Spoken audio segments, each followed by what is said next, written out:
안녕하십니까. 육아상식사전. 오늘은 우리 아이들의 카페인 섭취가 괜찮은지에 대해서 살펴보겠습니다. 앞선 내용들에서 커피의 장단점들에 대해서 살펴보았는데요.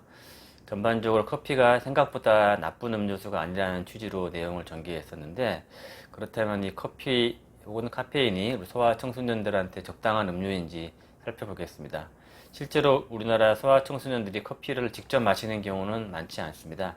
하지만 커피 안에 들어있는 대표적인 성분인 카페인이 들어있는 음료수나 음식들에 우리 아이들이 많이 노출되기 때문에 이 부분들에 대해서 중점적으로 살펴보겠습니다. 카페인이란 간단히 설명하면 어떤 특정 식물이나 과일이 잎에서 발견되는 메틸잔틴 계열의 중추신경 흥분제입니다. 소량에서는 기분을 좋게 하고 집중력을 높이게 만들지만 과량에서는 흥분, 불면증 등을 일으키는 성분이죠.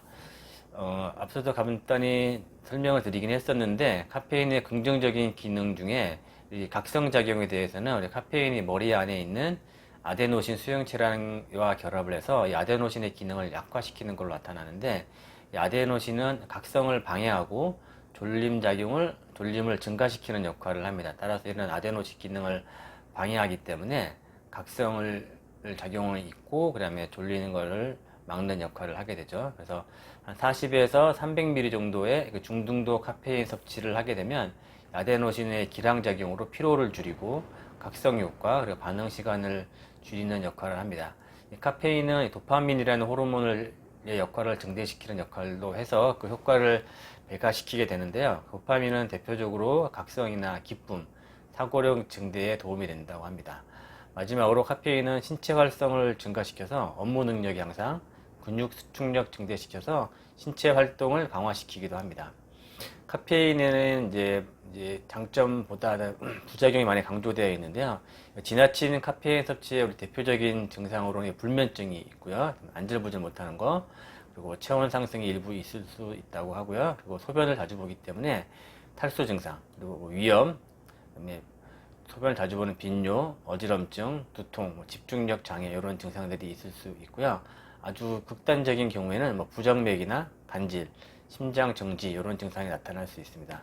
우리 어린아이들에서는 더 적은 카페인 섭취에도 이런 증상이 나타날 수 있습니다. 성인에 비해서 분해하는 능력이 또 떨어지고 반감기가 길기 때문인데요.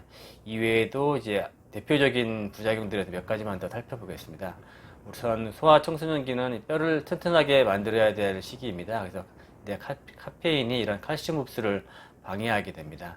대략 100ml의 카페인당 6mg 칼슘이 손실된다고 하는데요. 이것은 카페인이 소변을 자주 보게 하는 것과 연관이 있습니다. 카페인은 또 구강 건강에도 좋지 않습니다. 카페인 자체가 산성이기 때문에 치아를 손상시킬 수 있고요. 특히 치아 에나멜층을 약화시킵니다. 카페인 포함된 대표적인 음료인 커피에는 카페인 이외에도 당이나 지방 성분이 추가되면서 칼로리가 증가하게 되고요. 이것은 성인병을 유발할 수 있는 가능성이 있습니다. 그리고 카페인이 많이 들어있는 에너지 드링크에는 당만큼 유해한 화학 성분이 포함되어 있다는 보고가 있기도 합니다.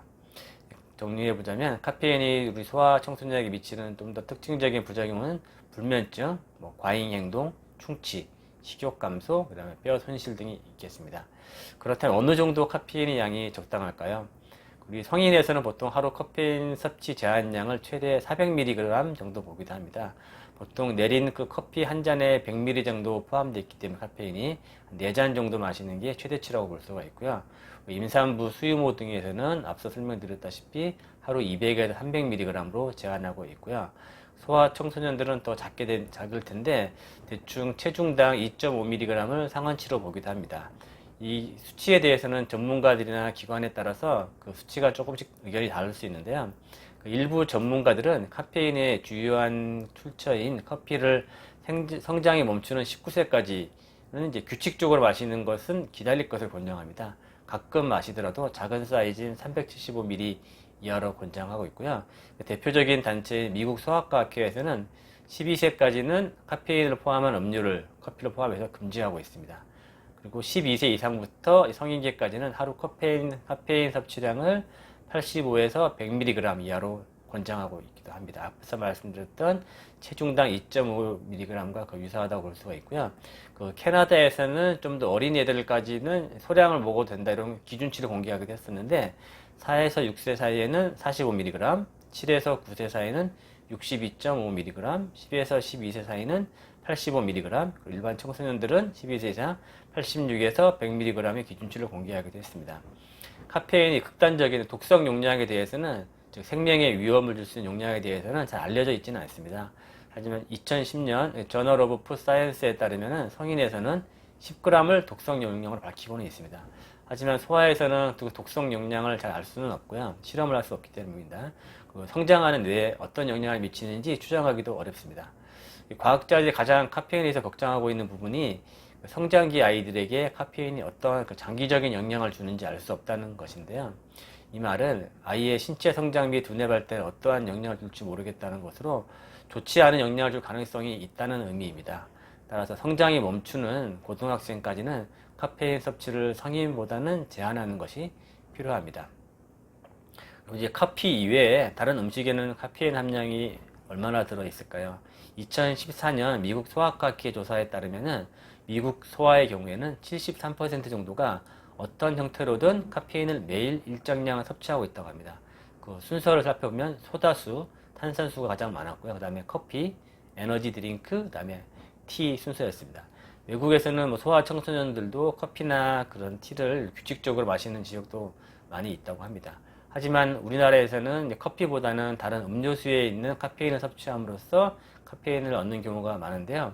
카페인은 커피 이외에도 뭐 아이스티, 탄산음료, 뭐 아이스크림, 과자, 초콜릿 등에 많이 포함되어 있습니다. 카페인이 있는 대표적인 음식이 아까 말했던 커피, 초콜릿도 있고요. 에너지 드링크가 대표적일 수도 있고, 뭐 마시멜로 이런 데 많이 들어있다고 합니다. 그리고 카페인 함량들을 대충 좀 정리를 해봤는데요. 에너지 드링크 대표적인 상품인 뭐 몬스터 에너지에는 뭐 175mg의 카페인이 들어있고, 레드불 250ml에는 62.5mg, 그리고 핫식스 250ml에는 60mg 정도 들어있습니다. 그러니까 뭐 하나 정도는 먹을 수 있지만 5 이상 먹는 거는 좀 위험할 수도 있고요. 그 다음에 커피 우유 뭐 200ml에도 47mg이 들어가 있고요. 그러니까 그 에스프레소 커피 한 잔에 보통 100mg 정도를 기준으로 보시면 되겠습니다. 그 다음에 뭐 바카스 F 이런 데 30mg 정도 들어있고요. 뭐 콜라에도 16mg, 다크 초콜릿이 20mg, 밀크 초콜릿 좀 적어서 16mg 정도 들어있다고 하고요.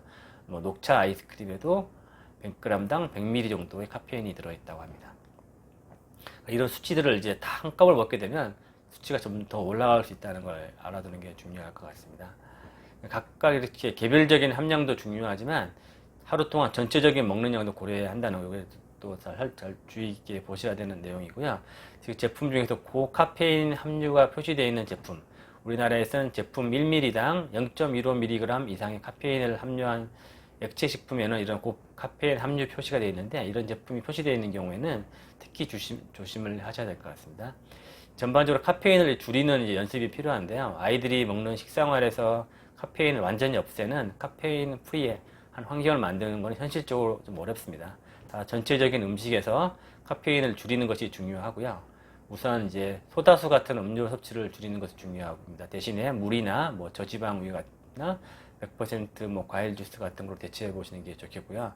많이 먹었던 아이라면 한꺼번에 줄이기보다는 서서히 양을 줄여 나가는 것이 좋습니다.